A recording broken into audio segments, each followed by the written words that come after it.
oyente de Radio IQ, la siguiente entrevista con el maestro Samael Aumbeor, guía de la Asociación Gnóstica Internacional. Maestro, ¿podría usted decirnos en qué forma se desarrollan y cómo se preparan los programas dentro de la Asociación Gnóstica? Con el mayor placer daré respuesta a esta interesantísima pregunta. En realidad, de verdad que nuestras enseñanzas programadas se fundamentan en los descubrimientos que vamos haciendo sobre cuestiones antropológicas. Tales descubrimientos se relacionan precisamente con los programas y son el basamento de los mismos. Obviamente, existe mucho material didáctico esparcido por aquí, por allá y acullá, en nichos, pirámides, sepulcros y diversas piezas arqueológicas. Obviamente que nosotros sabemos extraer mediante reglas precisas el pensamiento contenido en cada pieza arqueológica para bien de la gente contemporánea y por amor, naturalmente, a nuestra querida patria mexicana. Bueno, pues ha sido una respuesta muy interesante, maestro. Ahora quisiéramos que usted nos hiciera el favor de decirnos, según la enseñanza gnóstica, existen algunas dimensiones en las cuales personas debidamente preparadas pueden incursionar en estas dimensiones. Nuestra pregunta es la siguiente: ¿puede decirnos cuántas dimensiones existen y en cuántas dimensiones puede precisamente una persona incursionar y quiénes son esas personas que han incursionado estas dimensiones? Ciertamente esta pregunta me ha gustado mucho, es muy interesante. La geometría tridimensional de Euclides ha sido en verdad muy discutida.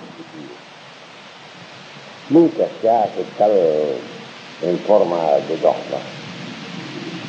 Pero no hay duda de que existen por ahí todavía mucha gente retardataria, embotellada completamente en ese tipo de geometría y ya comienza a pasar de moda. Einstein aceptó una cuarta coordenada.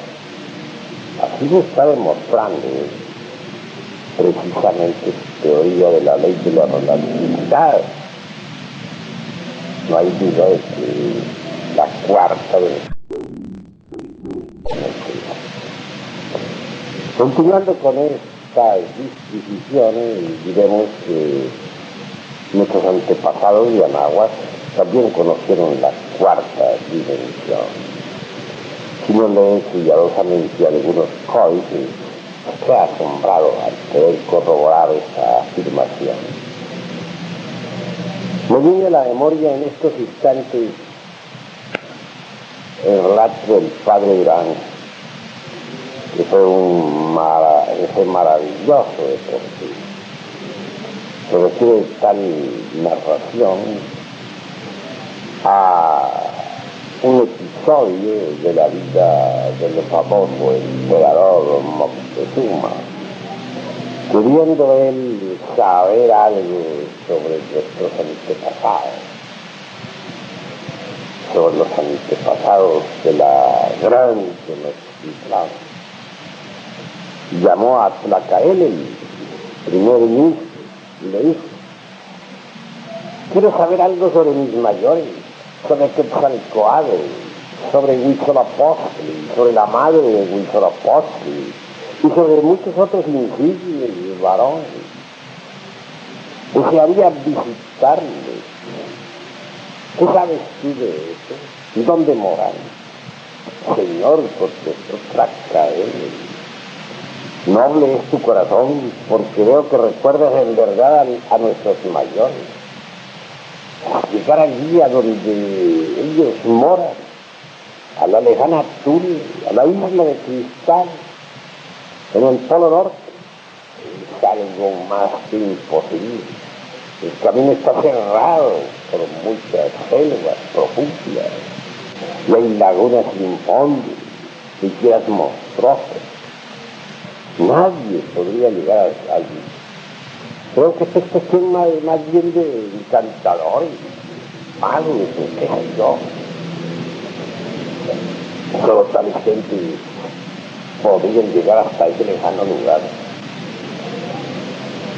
Sin embargo, hay un gran historiador en nuestro reino. Podrías consultarlo. El emperador, bastante conmovido, resolvió dirigirse contra Caemel, al lugar donde moraba el historiador del reino. Venerable anciano, le dice, quiero que me informes algo sobre nuestros mayores. ¿Dónde moran? ¿Dónde viven? ¿Qué sabes tú sobre Huitzilopochtli y todos nuestros antepasados? Y sobre la madre de Huitzilopochtli y sobre el gran Quetzalcóatl. Poderoso emperador, respondió el venerable, lo que tú me pides es muy imposible, porque ellos ahora moran en la lejana Tule, ya ningún ser viviente puede dirigirse. Hay selvas profundas e impenetrables, lagunas sin fondo, y raros son los que podrían llegar a aquel lugar, pero tú tienes 60 magos en tu corte y bien podrías consultar con ellos. Veo que me habéis dicho la verdad, buen anciano, porque lo mismo me había afirmado el primer ministro. Gracias. Se retiró. Convocó entonces Moctezuma a los 60 ancianos de la gran Tenochtitlán, sabios cual ninguno. Les entregó presentes para que Quetzalcóatl y todos los antepasados de los antiguos nahuas. El acontecimiento fue extraordinario. Se dice que los 60 se dirigieron hacia un lugar lejano donde realizaron ciertas ceremonias o cultos propios de Anáhuac. Danzaron alrededor de un punto fijo, juntaron sus cuerpos con determinados ungüentos y a base de pura concentración del pensamiento se metieron dentro de la cuarta dimensión. Cuenta la leyenda de los siglos que viajaron por entre la cuarta vertical hasta la tierra de los mayores, la isla sagrada, ubicada hoy en día bajo los polos, bajo los hielos del Polo Norte, lugar donde realmente se encuentra la lejana Tule. Se dice que es una capa de geológica o isla santa que ha permanecido desde el principio siempre firme, aunque cubierta de hielos por estos tiempos. Bueno, lo cierto es, de acuerdo con el relato, me remito siempre al mismo, de las narraciones del padre Durán, el sacerdote católico, que hallaron allí ellos, los viajeros de la cuarta vertical, a un venerable anciano. Se acercaron. Él los interrogó. ¿De dónde vienen ustedes? Venimos, dijeron, de la gran Tenochtitlán. Somos súbditos del poderoso emperador Moctezuma y traemos presos bajo los cielos del Polo Norte. Bien, síganme. Ellos le siguieron. Penetraron en unos recintos maravillosos. En el camino que ha permanecido desde el principio siempre. ¿Qué os pasa a vosotros, mexicanos? ¿Por qué estáis tan pesados? ¿Qué es lo que coméis? Ellos respondieron, bebemos pulque. y comemos toda clase de carne. Nos embriagamos. ¿Es eso lo que os tiene tan pesados, mexicanos? Recibieron los presentes, los venerables ancianos. Y no está de más decir que entre aquellos que aparecían como antepasados de Anáhuac figuraba Quetzalcóatl, la madre de Huitzilopochtli, toda con el rostro pintado de carbón, sus ropas desgarradas. Dijo: si vosotros, mexicanos, no suspendéis el pulque, continuáis con los sacrificios humanos, sabed que del otro lado del mar hombres blancos y barbudos, refiriéndose a los españoles, claro está, vendrán y os esclavizarán y os destruirán. Cuenta la tradición que los 60 regresaron nuevamente al reino de Moctezuma y comunicaron al primer ministro y al emperador todo lo sucedido. Ellos lloraron amargamente. Desafortunadamente no se corrigieron, continuaron las orgías con el pulque y los sacrificios humanos, y en fin, todo lo que acaece cuando una civilización se cae. Después ya vimos que se cumplió la profecía. Así que en realidad, de verdad, de acuerdo con viejas tradiciones dadas por algunos sacerdotes católicos, escritas en libros muy serios, los antepasados de Anáhuac manejaban los estados de Jinas o Chinas, como se llama, aquellos místicos estados que se relacionan precisamente con destruirán. Nosotros tenemos procedimientos, métodos que precisamente hemos aprendido, los hemos extraído de algunos códices, por medio de los cuales es posible, educando la fuerza del pensamiento, penetrar en la cuarta vertical. No se trata de meras fantasías ni de utopías, no. En realidad, de verdad que ya algunos de nosotros sabemos meter el cuerpo físico dentro de la cuarta dimensión, lo hemos logrado. Consideramos, pues, que el mundo es multidimensional. Así que esperamos que en un futuro las gentes se preocupen un poco más por conocer las dimensiones superiores de la naturaleza y del cosmos. Maestro, la Asociación Gnóstica de Estudios Antropológicos y Culturales está precisamente impartiendo, clases gratuitas para todo aquel que desee asistir a las mismas, y precisamente, pues, entre muchas de las cosas buenas que enseña es precisamente... No se trata de meras fantasías de dimensión, pero nuestra pregunta sobre el mismo tema es en el sentido de más o menos cuántos años de estudio se necesitan para incursionar en la cuarta dimensión. Bueno, el concepto tiempo en nosotros ha sido eliminado y lo hemos reemplazado por el concepto espacio. Obviamente, aquellos que realizan grandes superesfuerzos en la educación de las fuerzas mentales, volitivas, etc., consiguen muy pronto la Asociación Gnóstica con las dimensiones superiores de la naturaleza y del cosmos.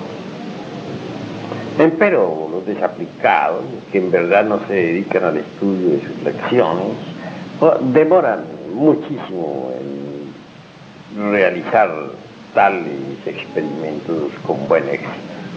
Maestro Bombior, ¿qué opina la Asociación Gnóstica acerca de la Biblia?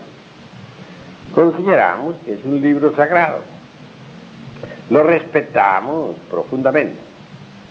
Pero los gnósticos tenemos, dijéramos, nuestra Biblia. Quiero referirme en forma enfática a la Biblia, pues nosotros ha sido eliminado. Tal obra fue encontrada en el suelo de Egipto. La pala de los arqueólogos dio con el papiro. Fue traducido el mismo correctamente a distintos idiomas. Desafortunadamente vino en clave. Nosotros estamos develándolo para bien de la humanidad. La Pistis Sophia contiene las enseñanzas que Jesús de Nazaret diera a sus discípulos en el Monte de los Olivos. Todo el papiro está escrito en copto y es sagrado, maravilloso, en estos momentos profundamente. Toda la voz, como dijéramos nuestra Biblia, quiero referirme en forma enfática a la pila en nosotros ha sido eliminado el citado papiro. Estoy seguro que será beneficioso por la pala de los árboles, porque se conocerá mejor la palabra del Maestro. Aquí también en México no nos quedamos atrás. Aquí tenemos nosotros códices tan sabios como el Códice Borgia, pertenece a la antropología. Nos proponemos develarlo gracias a las claves que actualmente tenemos para bien de la humanidad doliente. Ese códice contiene enseñanzas extraordinarias. Como se sabe, se encontró en Europa. Los extranjeros siempre saquean nuestras riquezas nacionales.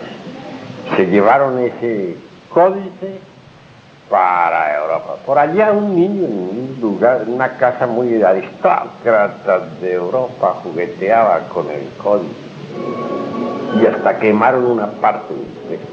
Afortunadamente no fue mucho lo que se quemó, la palabra del Maestro. Alguien interesado en esos estudios logró salvarlo a tiempo. En nombre de la verdad hemos de decir que contiene sabiduría extraordinaria que haremos conocer oportunamente. Y así continuaremos con nuestros trabajos de antropología gnóstica para bien de toda la humanidad doliente. Gracias, maestro. Amable auditorio, interrumpir brevemente. Saquean nuestras riquezas nacionales. Siguientes mensajes comerciales. Dentro de unos volveremos nuevamente para continuar esta entrevista. Auditorio gentil, una vez más estamos con ustedes, con el maestro Samael Aún Beor, guía de la Asociación Gnóstica Internacional. Una vez más vamos a dirigirnos para hacerle la siguiente pregunta. Maestro Samael, según la famosa teoría del alemán Heinrich von Daniken, estuvieron astronautas en nuestro planeta hace miles de años. Queremos preguntarle qué opina la Asociación Gnóstica acerca de estos vestigios tan interesantes que nos enseñan, ya sea por la prensa, por el radio, por el cine, de que estuvieron astronautas en nuestro planeta Tierra. Ciertamente esta pregunta se relaciona en gran parte con la prehistoria y hasta con la geología. Pues bien sabido es que una y otra han cambiado a través de los siglos. Por ejemplo, donde hoy está el Golfo de México, existió un valle precioso. Pero a raíz de la sumersión del continente atlántico, tal valle desapareció, que las aguas lo inundaron. En otras épocas, por ejemplo, existió una faja de tierra que iba desde el norte del Golfo de México hasta el África, a través de la Atlántida. Por esa faja de tierra vinieron muchas gentes de color hasta nuestro antiguo país, México, ya que habían distintos reinos por aquella época. La Europa entonces no había surgido completamente del fondo de los mares, y la Atlántida se extendía de sur a norte, en el océano que lleva su nombre, Atlántico. Así es que la geología se modifica incesantemente. Digo esto, y cito esto, precisamente porque en la Atlántida hubieron lo que se podría denominar cosmopuertos, naves cósmicas tripuladas por los famosos extraterrestres. Descendían normalmente en el aeropuerto o cosmopuerto, para ser más claro, que estaba ubicado cerca a una de las grandes ciudades atlánticas.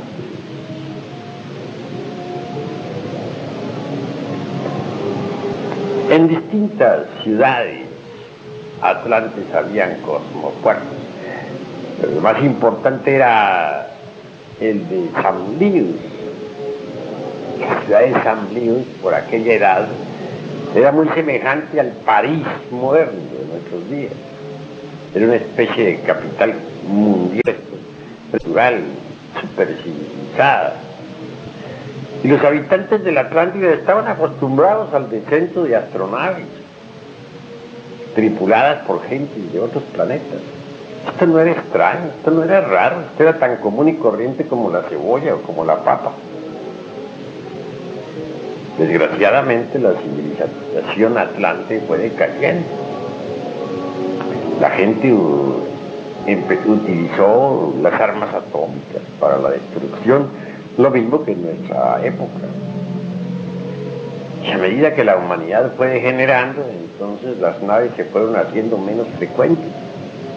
Y cuando la humanidad degeneró totalmente, cuando se convirtió en una especie de civilización semejante a la nuestra por su degeneración moderna, entonces las naves cósmicas brillaron por su ausencia. Sin embargo, no quedamos abandonados del todo. La Atlántida se hundió entre el fondo de los mares, eso no lo podemos negar, a través de cataclismos espantosos. Hubo una revolución de los ejes de la Tierra, los mares se desplazaron, cambiaron de lecho y la Atlántida al fin se acabó. Restos de la Atlántida son las Antillas, las Canarias, etc. Pero repito, no quedamos del todo tan abandonados.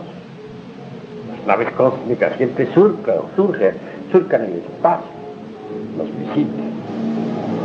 Y ya he narrado varias veces ante el auditorio, pues, un caso concreto que a mí me sucedió. Tuve contacto directo, personal, con los habitantes de otros planetas.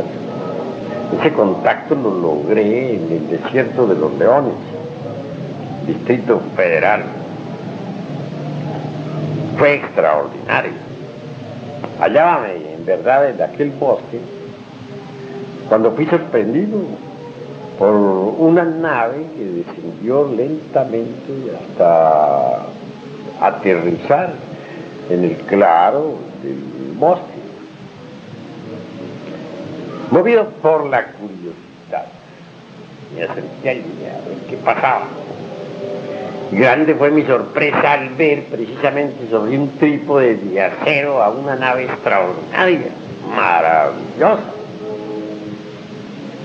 Se abrió una portezuela y descendió por una escalerilla un hombre delgado, de mediana estatura, piel cobriza, ojos azules, amplia frente, nariz recta o boca con labio delgado, oreja pequeña recogida, manos cónicas, alargadas como las de un Francisco de Asís o un Antonio de Padua. Llevaba en su diestra un aparato extraño, un instrumento mecánico que para mí me era desconocido, etc. Tras él descendió toda una tripulación, entre la que habían dos damas de edad indescifrable. Extendí mi mano para saludar. Compró una portezuela y descendí. Le saludé en nuestro idioma y él contestó también en perfecto español, cosa que me sorprendió bastante. Yo no sabía que los astronautas hablaran español. En fin, Parece que es que tienen el don de lenguas. Así lo tengo entendido. Pues habló sin dificultad alguna.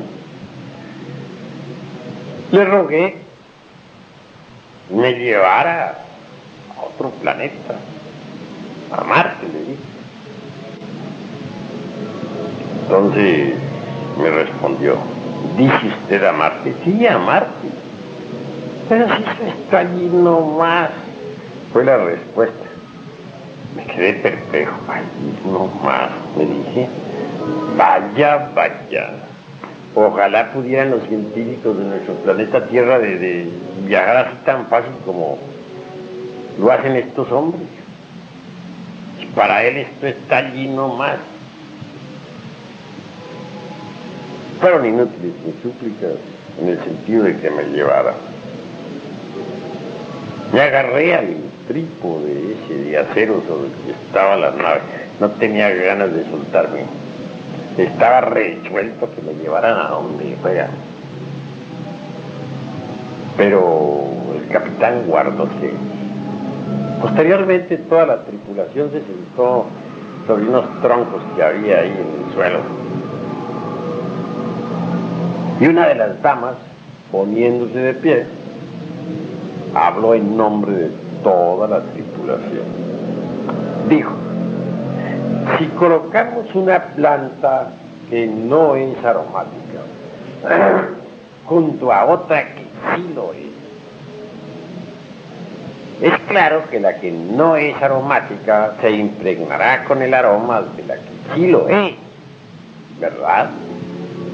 Le contesté, pues claro, es cierto. Luego prosiguió. Lo mismo sucede en los mundos. Mundos con humanidades que antes andaban muy mal. Ahora andan muy bien porque se fueron impregnando poco a poco con las radiaciones de los mundos vecinos. Pero nosotros hemos llegado a la Tierra, como usted ve, y vemos que aquí en este planeta no sucede lo mismo. ¿Qué es lo que está pasando aquí? Estaba asombrada aquella dama. Estaba estupefacta. Tengo entendido que estaba horrorizada del estado de perversidad en que nos encontramos. Y para mi modo de ver y de entender, pues tenía razón. Bueno, yo le respondí como pude. Le dije, este planeta Tierra lo que pasa es que es una equivocación de los dioses. Pero luego resolví redondear mejor mi concepto, madurarlo un poquito. Y continué diciendo, así es el karma de los mundos. Karma es una palabra oriental, más bien sánscrita, que indica ley de causa y efecto, o acción y consecuencia, es decir, tal acción, tal consecuencia, tal causa, tal efecto. No puede existir efecto sin causa, ni causa sin efecto. Cualquier efecto puede convertirse en causa también, dentro de la ley del encadenamiento sucesivo. Bien, asintió la dama con la cabeza, haciendo una venia respetuosa. La otra dama asintió también. Y los caballeros todos asintieron con una venia también de la cabeza. Bueno, yo me sentí satisfecho de que no había metido tanto la pata, ¿verdad? Traté de redondear el concepto lo mejor que pude y me resultó. Luego se pusieron de pie para regresar a la nave. Yo vi que la cosa ya estaba grave, se iban y no me llevarían, pues yo tenía tantas ganas de ir. Me resolví sencillamente a reiterar mi demanda al capitán. Me dije, yo soy un hombre con perfecto sentido de responsabilidad moral Sé lo que estoy pidiéndole a usted, capitán. Necesito traer informes con datos de otras civilizaciones, pruebas de que existe vida en otros mundos. Estos terrícolas son muy difíciles, incrédulos en un 100%. Estos no creen ni en su propia sombra. Yo conozco a los terrícolas, soy un habitante de este mundo y sé lo que son. Estos ni llorándoles unas lágrimas de sangre le creen. Son incrédulos, materialistas, groseros en un 100%. Bueno, no valió nada de lo que dije. Al fin me respondió el capitán y eso para mí fue como una dádiva maravillosa, diciendo: en el camino iremos viendo. Esto lo dijo a tiempo que levantaba su dedo índice, el dedo índice de la mano derecha. Bueno, fue para mí un consuelo, si quiere esa frase, aunque fuera esa. Sé que no son terrícolas. Los terrícolas se burlan de uno. Estos no. Es otra gente. Y esa frase estoy seguro que la cumplirá. Pero ¿a qué camino se refería el capitán? Entiendo que al camino de la sabiduría. Bueno, ahí estamos avanzando un poquito más. Y vamos con nuestras investigaciones. Tratamos de corregir nuestros defectos psicológicos, a ver si un día logramos que el capitán se acuerde de nosotros y nos lleve a conocer otros mundos habitados.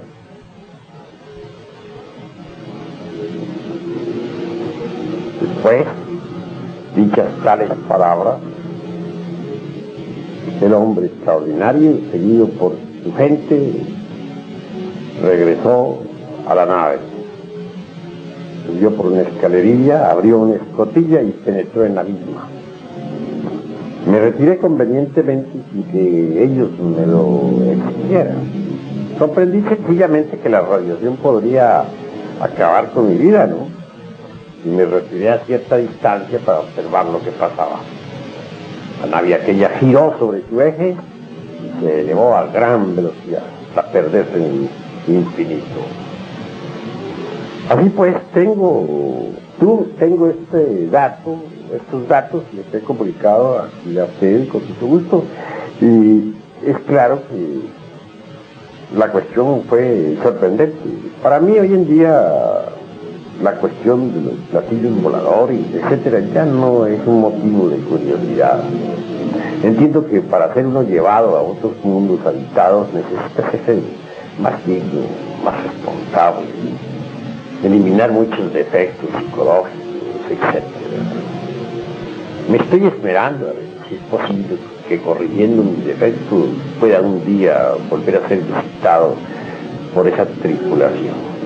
Se me dio la esperanza y sencillamente estoy seguro de que ellos cumplirán su palabra, porque no son terrícolas. Ojalá y así suceda, maestro. Amable y gentil auditorio, en esta forma hemos tenido mucho gusto en ofrecer a ustedes en este programa Acuario 77 de Radio IQ esta entrevista con el maestro Samael Aún Weor, guía de la Asociación Gnóstica Internacional, que se encuentra de visita en Ciudad Obregón dando un importante ciclo de conferencias. En el siguiente programa de la serie les invitamos a escuchar otra interesante entrevista que con todo gusto le haremos al maestro Samael Aún Weor. Muchas gracias por su atención tan amable y que la pasen muy bien. Señoras y señores, muy buenas noches. Una vez más, tenemos en este programa Acuario 77 otra interesante entrevista con el maestro Samael Aún Weor, que se encuentra de visita en Ciudad Obregón, dando un importante ciclo de conferencias. Como todos ustedes saben, la Asociación Gnóstica de Ciudad Obregón está a sus órdenes por la calle No Reelección, casi esquina con Durango. Les invitamos atentamente para que asistan todos, visiten esta importante asociación. El maestro Samael, muy amable y muy gentil de su parte, le estamos robando muchos minutos de su valioso tiempo pero nuestro gentil auditorio de este programa especializado, programa cultural 100%, tiene derecho a las palabras tan interesantes del maestro Aún Beor. Bueno, pues nuestra primera pregunta es la siguiente. ¿Qué opina la Asociación Gnóstica acerca de las doctrinas yogas, tales como Hatha Yoga, Kundalini, etcétera? Con el mayor gusto daré respuesta a esta interesantísima pregunta. Ciertamente existen diversas escuelas yogis. Kundalini Yoga, o Raja Yoga, Bhakti Yoga, Jnana Yoga, Hatha Yoga, Karma Yoga, etc. De modo alguno nos pronunciaríamos jamás contra ninguna de estas ramas de la yoga, mas estamos absolutamente seguros de que en tanto continuemos con nuestros defectos de tipo psicológico, por muchos avances yógicos que logremos, indubitablemente continuaremos con la conciencia dormida. Me parece a mí que es indispensable pensar un poco más en psicología. La psicología ofrece sorpresas extraordinarias. En verdad que nosotros los gnósticos tenemos una psicología de tipo revolucionario. Y antes que pensar en muchas cosas, nos interesa más que todo la revolución de la conciencia. Estoy seguro que si las gentes comprendieran lo que es el yo, el mí mismo, se llenarían de profunda consternación. Si alguien pudiera mirarse en un espejo y verse de cuerpo entero tal como es, huiría horrorizado. Y es que el yo, en realidad de verdad, existe dentro de cada uno de nosotros en forma pluralizada. Indubitablemente, cada uno de los elementos del yo es indeseable. En cada uno de nosotros hay odio, envidia, pereza, gula, fornicación, violencia, etc.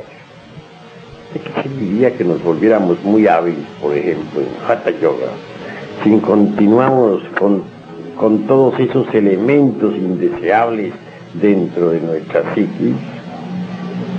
Parece mejor, ¿no?, antes que dedicarnos a hacer las marometas de la Hatha Yoga, dedicarnos en verdad a corregirnos, a eliminar de sí mismos nuestros propios defectos psicológicos.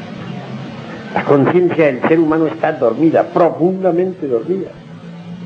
Está metida, dijéramos, dentro de cada uno de los elementos psicológicos que poseemos. Está embotellada entre el ego, el yo, el mí mismo. Podría decirse, con otros términos, que estamos todos sumergidos en un estado de hipnosis colectiva. La gente está dormida, sin embargo ignora que duerme. La gente está en trance hipnótico, pero ignora que está en trance hipnótico. Sueña que está despierta, pero no está despierta. Solo desintegrando en verdad todos los elementos indeseables que en nuestro interior cargamos, podríamos lograr el despertar completo de la conciencia, y eso es lo fundamental. Cuando uno despierta, puede ver, oír, tocar y palpar todas las dimensiones de la naturaleza y del cosmos, que bien sabemos que nuestro mundo es multidimensional. Maestro, en nuestra entrevista pasada le oímos mencionar una palabra que usted dijo era pronunciada en sánscrito y es karma. Sabemos también por los estudios que hemos realizado y por... La gente está dormida, sin embargo ignora que duerme. Precisamente con la primera. Pero le rogamos sea tan amable en decirnos, o mejor dicho, en darnos una más amplia explicación acerca de estas dos interesantísimas palabras que están tan ligadas con los estudios que realizan los alumnos de la Asociación Gnóstica. Con el mayor gusto doy respuesta a esta pregunta interesante. Karma significa ley de causa y efecto. Tal causa, tal efecto.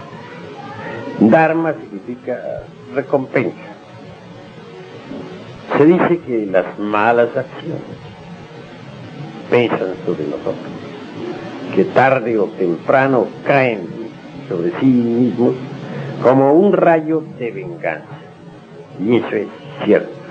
Una mala causa debe producir un mal efecto. Una mala acción debe traer una pésima consecuencia. La palabra dharma es diferente. Es también un término sánscrito. Significa recompensa, premio. Si nosotros hacemos bien, recogeremos bien. Si sembramos en buena tierra, recogeremos lo que sembramos. Eso es obvio. Así pues, karma y dharma son palabras sánscritas muy interesantes. Perfecto. El maestro Samael Aún Weor continúa en Ciudad Obregón. Hoy en la noche estará dando su tercera conferencia en el Teatro de Litson. La entrada, como siempre, a estas conferencias han estado siendo completamente gratis, pese a los gastos tan duros con que ha tenido que sortear la Asociación Gnóstica de Ciudad Obregón. Seguimos adelante con esta entrevista que ustedes están recibiendo en este programa Acuario 77, entrevista que le estamos haciendo este día miércoles, precisamente último día de estancia en Ciudad Obregón del gran maestro Samael Aún Weor. Vamos a dirigirnos otra vez con él para rogarle sea tan amable en contestarnos más o menos la Asociación Gnóstica en qué tiempo cree que fueron construidas las pirámides de Egipto y quiénes fueron esos extraordinarios constructores. Con el mayor gusto daré respuesta a esta pregunta. Ciertamente, las pirámides de Egipto fueron construidas por los atlantes. Muchísimos miles de años antes de Jesucristo. Consideramos que la gran pirámide data de unos 27.000 años antes de Cristo. Y las otras tienen poco más o menos edades similares.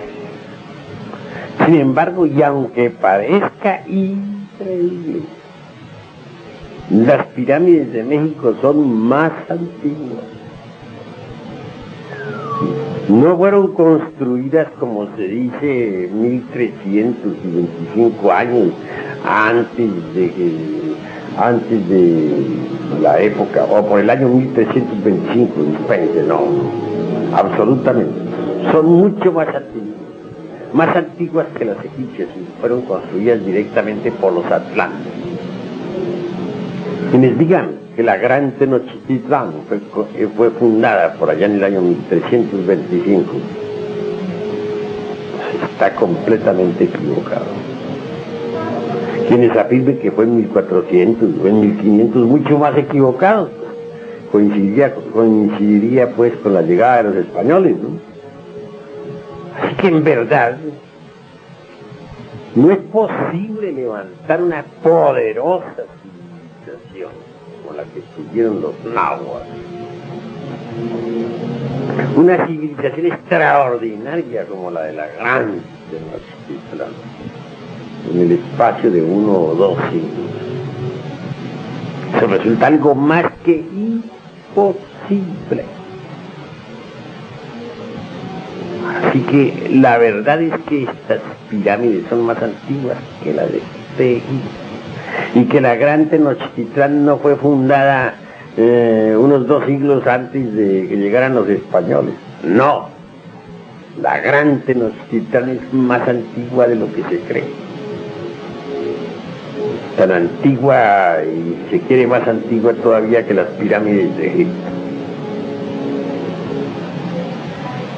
Quienes afirmen lo contrario, pues afirman cosas absurdas, porque nadie puede ir a fundar una civilización tan portentosa como la de la Gran Tenochtitlán en el espacio de 1 o 2 siglos. Se necesita mucho tiempo para fundar una civilización de esa magnitud.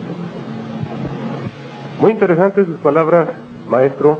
Y ahora, aprovechando su estancia en Ciudad Obregón, pues queremos sinceramente desearle mucha suerte en su conferencia de esta noche. Es la tercera y es la última.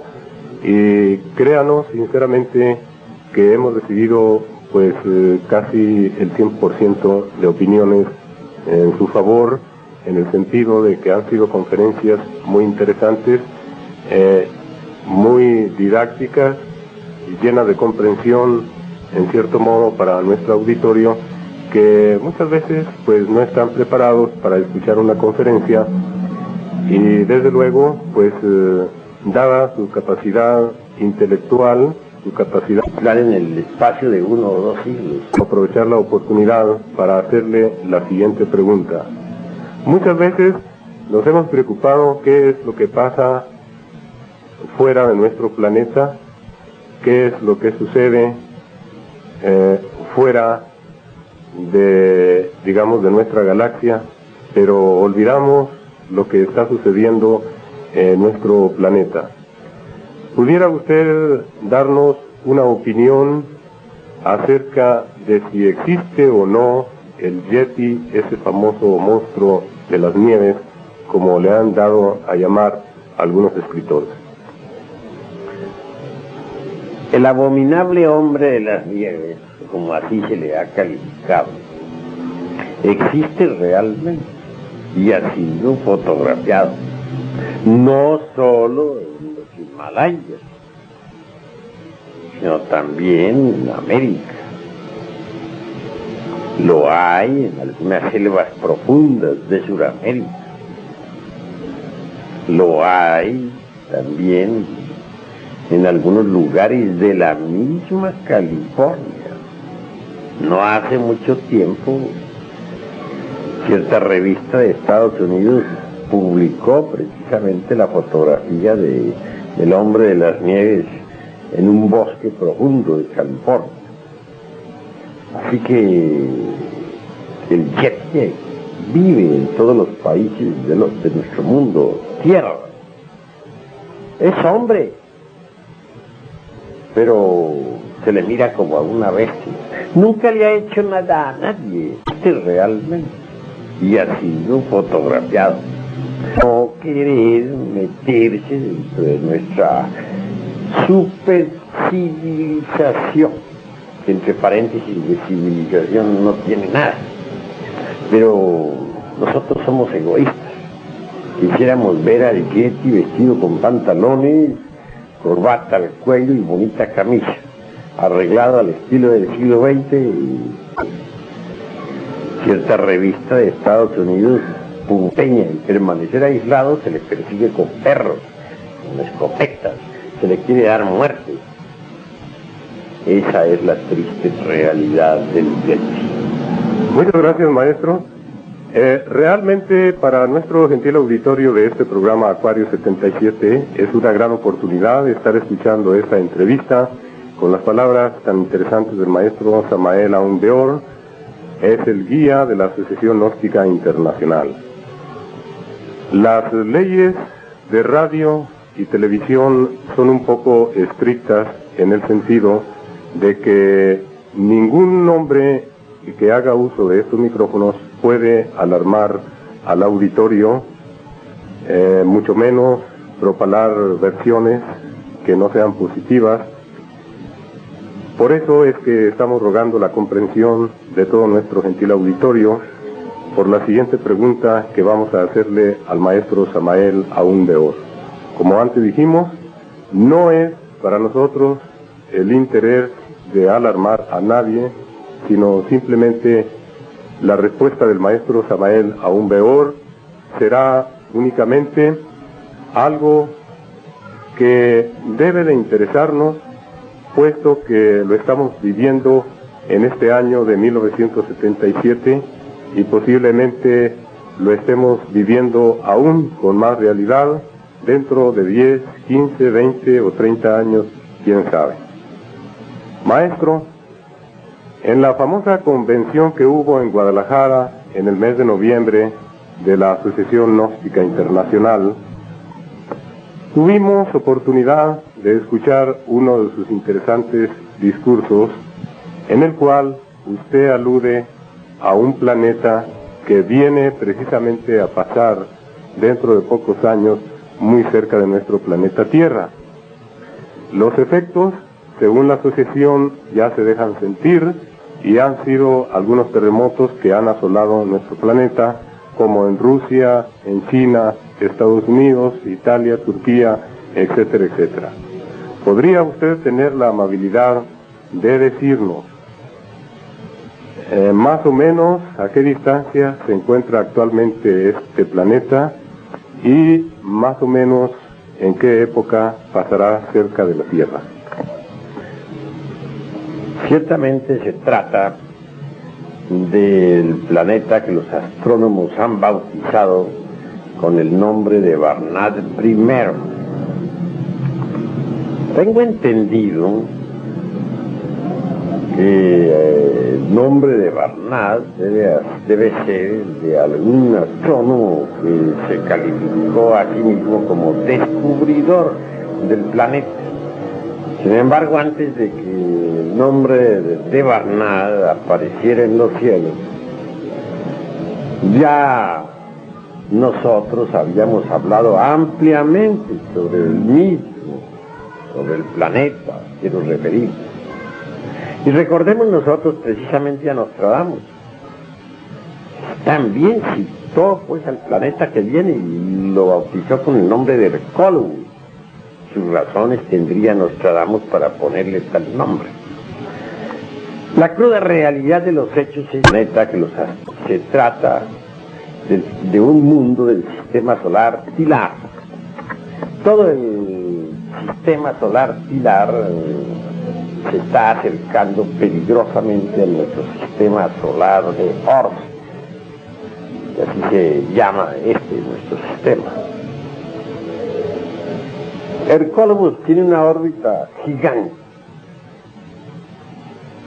Cada vez que aquel mundo se ha acercado a nuestro mundo Tierra, ha producido una catástrofe. Al final de la época lemúrica, Hercólogos se acercó peligrosísimamente a nuestro mundo Tierra. Y entonces el fuego de los volcanes acabó con la Atlántida. Terribles terremotos como secuencia o corolario de la aparición de tantos volcanes hicieron que el viejo continente, que otrora estaba situado en el Pacífico, se hundiera a través de 10.000 años, poco a poco, entre las embravecidas olas del Pacífico. Cuando Hercólogos llegó al final de la época atlántica, se produjo una revolución de los ejes de la Tierra. Los mares cambiaron de lecho y las enfurecidas olas se tragaron al Atlántico. Ese es el famoso diluvio universal citado en tantas y tantas leyendas religiosas. En estos precisos instantes Hercólogos viene de nuevo. Viaja a velocidades extraordinarias a través del espacio, siguiendo su órbita. Obviamente, al acercarse a cierta distancia, será visible para todo el mundo, a simple vista y en pleno mediodía. Es 6 veces más grande que Júpiter, el titán de nuestro sistema solar. Miles de veces más grande que la Tierra. Es un monstruo del Cuando el Cólubus se acerque, lo primero que saltará a la superficie atraído por la fuerza magnética del mismo será precisamente el fuego líquido del interior de la Tierra. Este quemará la costra de todo el planeta Tierra, la costra geológica. Se quemará, pues, será incinerado todo aquello que tenga vida. Y en el máximo de acercamiento del Cólubus se producirá una revolución de los ejes de la Tierra. Los mares cambiarán de lecho y las actuales tierras quedarán sumergidas en el fondo de los océanos. Así que en realidad de verdad se acerca una gran catástrofe. Y los astrónomos de todos los observatorios del mundo Tierra ya hicieron los mapas de la gran catástrofe. En nuestra institución tenemos un mapa que ha sido hecho no por nosotros, sino por los observatorios. Un mapa altamente matemático, científico, sobre la gran catástrofe. Es un mapa cosmográfico maravilloso. Por ese mapa nos damos cuenta de que el Cólubus afectará en primer lugar a nuestro planeta Tierra y en segundo lugar a Marte, a Urano y a Júpiter. Pero el principal impacto lo va a recibir nuestro mundo Tierra. Así que esta civilización está llamada a perecer dentro de muy poco tiempo. Los mayas no son tan ignorantes como muchos ilustrados lo suponen. Hay quienes piensan que las gentes del Maya nada sabían sobre astronomía o sobre matemáticas, etc., y se equivocan. Yo le pondría a un maya con cálculos matemáticos a rivalizar con el mejor matemático del mundo o con cualquier computador. Y estoy seguro que ellos con unos granitos de café y otros de maíz hacen operaciones que sorprenden a todo el mundo, más rápidos que cualquier computador. Aún hoy en día conservan ellos sus sistemas de hacer cálculos. Afirman los mayas que, de acuerdo con sus cálculos, está llamada a perecer dentro de muy poco. Esto que estamos diciendo sobre el Cólubus, la gran catástrofe, será en el Catún 13. Para ellos los 13 catunes es algo muy sagrado. Hasta ahora sus 12 catunes se han cumplido al pie de la letra. Y aguarda la gran catástrofe para el Catún 13. Se le preguntaba a un anciano maya lo siguiente: ¿tu hijo lo verá? Respondió: no, mi hijo no lo verá. ¿Tu nieto lo verá? Mi nieto dijo: sí lo verá. ¿Para qué época es el Catún 13?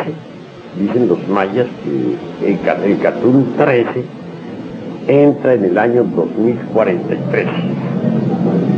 De manera que la gran catástrofe, según ellos, viene con el Catún 13. Y esto es muy interesante. Muy poco, esto que estamos diciendo sobre el Cólubus, la gran